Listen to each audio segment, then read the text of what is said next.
South Australia's new Attorney-General will be sworn in after Deputy Premier Vickie Chapman stood down and stepped aside from her other ministerial roles.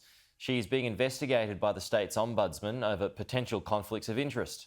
The Premier reluctantly accepted her resignation and says her replacement will be announced within a week.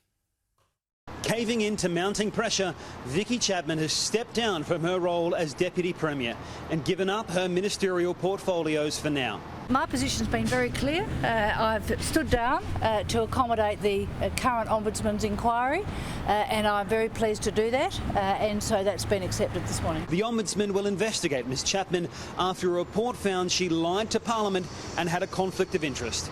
It's regarding her rejection of the construction of a seaport on Kangaroo Island that could have impacted property she owned there. It's a tough day for the Liberal family in South Australia. The Premier accepted her resignation on Sunday night. I was very reluctant to accept Vickie's advice. Former Speaker Josh Teague will take on her ministerial portfolios and become the state's new Attorney-General.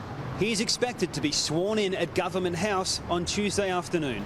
Meanwhile, the Premier says Ms Chapman's replacement as Deputy will be decided by the party room. He wouldn't give any clues about who it could be. It's all still very raw. Well, I think South Australians want strong leadership. They want stable government.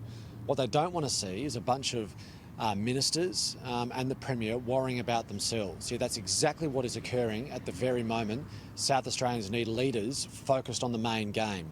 The Premier does not expect Ms Chapman to revisit her role as Deputy, citing the need for clear leadership in the coming months. We don't know how long the Ombudsman's inquiry is going to take, and so I think we need to have a Deputy Premier of South Australia, not just an acting Deputy Premier of South Australia. Joel Phillips, Sky News, Adelaide.